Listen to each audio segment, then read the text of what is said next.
नमस्कार, मेरा नाम भवतोष फोगाट है और आपका हमारे YouTube channel physics by Bhavtosh Phogat में स्वागत है। स्टूडेंट्स, आज इंटरनेट कनेक्टिविटी में प्रॉब्लम की वजह से हम लाइव क्लास नहीं कर पा रहे हैं, तो इसलिए आज हम रिकॉर्डेड वीडियो आपके लिए दे रहे हैं। ठीक है, ये वीडियो आपको थोड़ा सा लेट मिलेगी लाइव के मुकाबले, पर आज आपके MCQs की प्रैक्टिस इसमें ज़रूर हो जाएगी। तो हम स्टार्ट करते हैं अपना आज के MCQs। आप सभी का मुकाबला आज एक साथ नहीं हो पाया, लेकिन क्योंकि इंटरनेट कनेक्टिविटी प्रॉब्लम है तो इसमें टेक्निकल प्रॉब्लम की वजह से कुछ नहीं कर सकते। तो स्टूडेंट्स, अब हम पहला क्वेश्चन लेते हैं। ठीक है, तो आज का पहला क्वेश्चन है, द फिजिकल क्वांटिटीज यानी the physical quantities which are independent of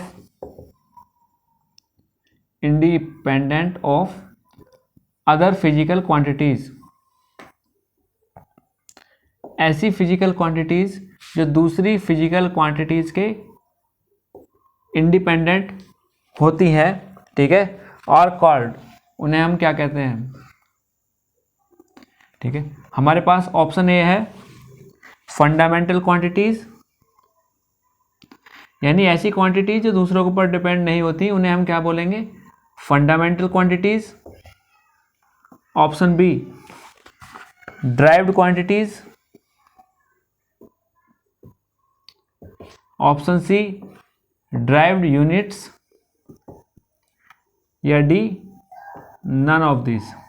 यानी ऐसी फिजिकल क्वांटिटीज होती हैं जैसे लेंथ, मास, ये सब होती हैं फिजिकल क्वांटिटीज।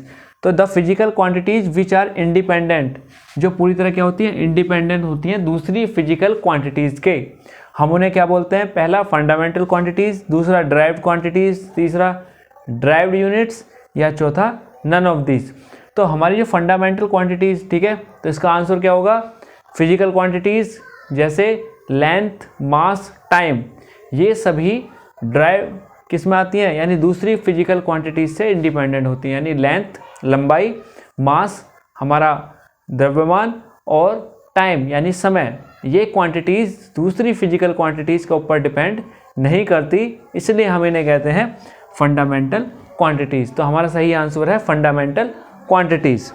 अब second question,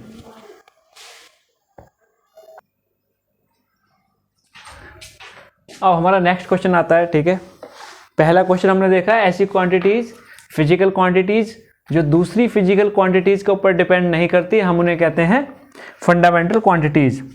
next question number 2, ये कह रहा है कि which of the following is fundamental quantity.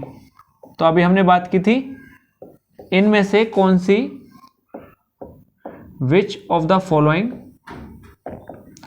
Is a fundamental quantity, इनमें से कौन सी फंडामेंटल क्वांटिटी है? हमारे पास 4 ऑप्शन है। Option A kilogram,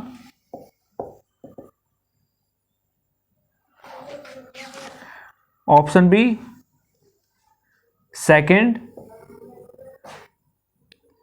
option C acceleration, और ऑप्शन डी है टाइम। तो बताइए जल्दी से, इसमें से कौन सी फंडामेंटल क्वांटिटीज हैं? फंडामेंटल क्वांटिटीज वो क्वांटिटीज होती हैं जो दूसरी फिजिकल क्वांटिटीज के ऊपर डिपेंड नहीं करती। तो यहाँ पे स्टूडेंट्स, किलोग्राम क्या है? SI unit. Second SI unit acceleration, ये डिपेंडेंट करती है, क्योंकि एक्सेलरेशन होता है change in velocity upon time. तो वेलोसिटी और टाइम दो चीज़ों के ऊपर डिपेंड करती है। और हमारा सही आंसर क्या होगा? टाइम। यानी लेंथ, मास और टाइम, ये 3 फिजिकल क्वांटिटीज होती हैं जिन्हें हम कहते हैं फंडामेंटल क्वांटिटीज। अब नेक्स्ट क्वेश्चन हमारा है MCQ नंबर 3। ये कह रहा है the symbol use for unit of time. The symbol यानी प्रतीक used for unit of time, ठीक है, तो टाइम की यूनिट होती है उसके लिए कौन सा सिंबल यूज किया जाता है? तो option A capital T, option B small T, option C small S और ऑप्शन डी टाउ। तो जल्दी से आंसर दीजिए इसका।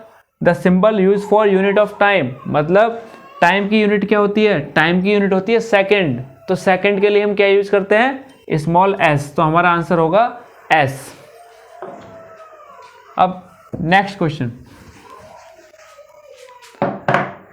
क्वेश्चन ये ले रहा है the unit of plane angle is, यानी question number 4, the unit of plane angle is. बताइए प्लेन एंगल की यूनिट क्या होती है? ऑप्शन ए, ठीक है, radian, option B steradian,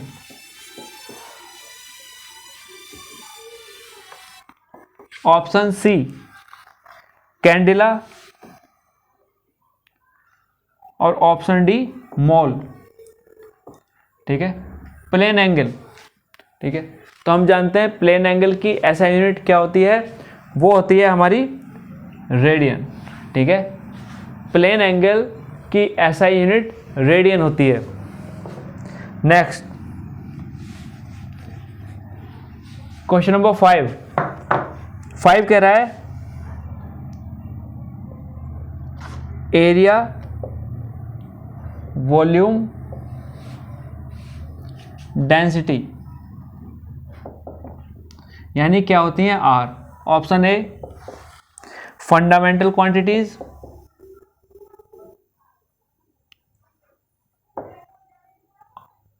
option B derived quantities, option C fundamental units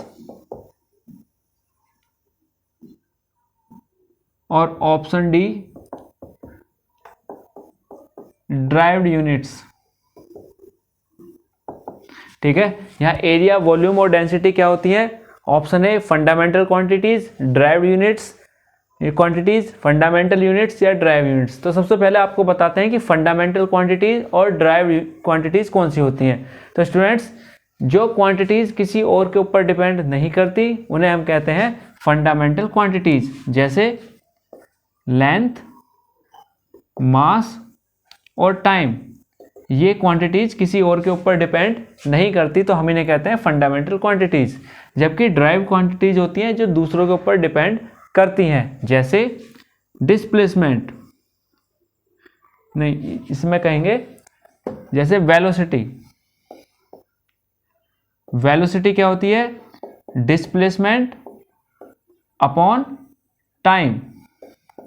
तो यहां पे जो वेलोसिटी है वो डिस्प्लेसमेंट और टाइम दोनों के ऊपर डिपेंड कर रही है, यानी इन दोनों की सहायता से हम इसे निकाल पा रहे हैं।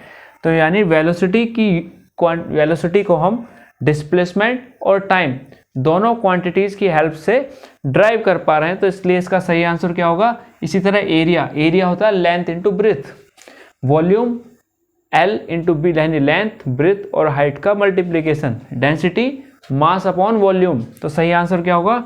Derived quantities. अब next,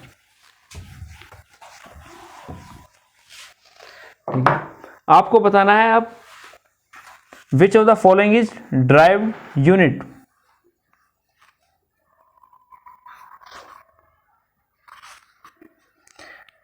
question 6, which of the following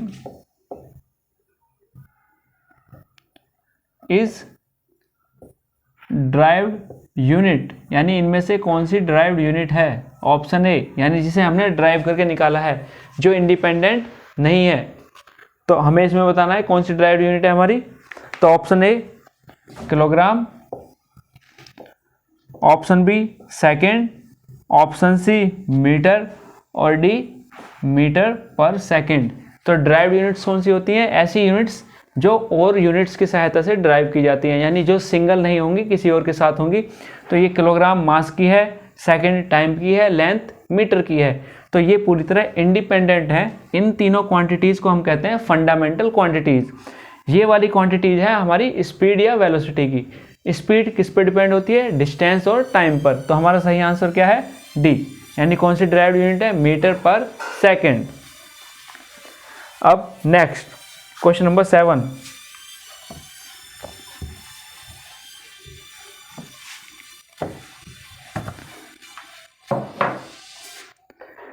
अब ये कह रहा है कि 10 की power -3 is represented by with prefix, is represented with prefix. बताइए 10 की पावर -3 हम किससे डिनोट करते हैं? प्रीफिक्स से।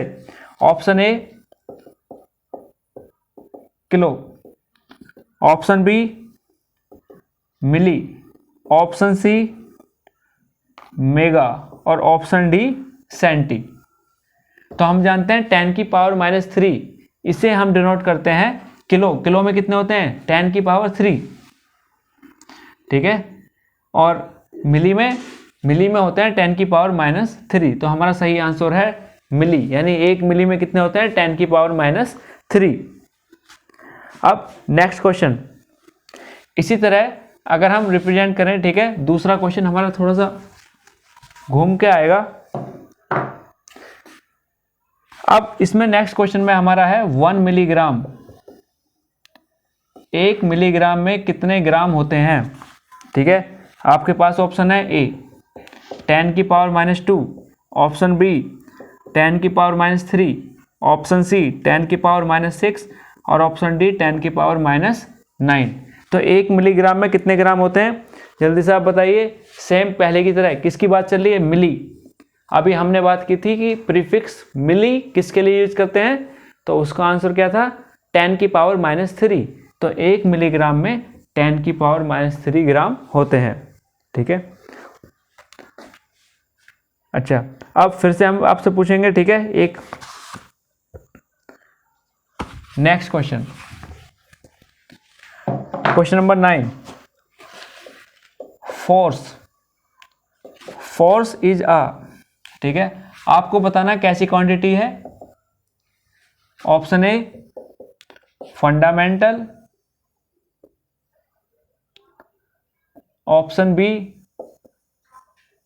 ड्राइव्ड, ऑप्शन सी सॉफ्ट और ऑप्शन डी हार्ड, ठीक है। फोर्स किस तरह की क्वांटिटीज है? इंडिपेंडेंट मतलब, तो फोर्स किसके ऊपर डिपेंड करती है? मास और एक्सेलरेशन के ऊपर। फोर्स का फॉर्मूला होता है मास इनटू एक्सेलरेशन। तो ये मास के ऊपर भी डिपेंड करती है और एक्सेलरेशन से भी।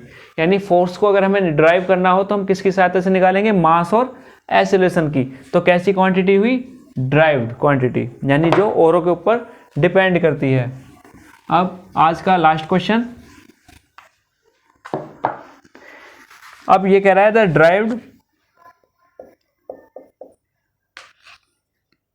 Derived SI unit of area, SI unit of area is, option A metre, option B metre square, option C metre cube और option D metre per second. तो जल्दी से बताइए एरिया का फॉर्मूला क्या होता है? एरिया होता है हमारा area equal to length into breadth. Length की SI यूनिट मीटर, ब्रेथ की SI यूनिट मीटर, तो ये हो गया मीटर का स्क्वायर। तो सही आंसर क्या है? बी। तो स्टूडेंट्स, आज इंटरनेट कनेक्टिविटी में प्रॉब्लम की वजह से कि हम आपकी लाइव क्लास नहीं ले पाए, लेकिन एक रिकॉर्डेड वीडियो आप सबके लिए हम भेज रहे हैं। उम्मीद करते हैं कि आप सभी को पसंद आएगी और हम ये भी उम्मीद करते हैं कि आने वाले दिनों में कोई इंटरनेट की प्रॉब्लम ना हो। तो आज के लिए इतना ही, धन्यवाद।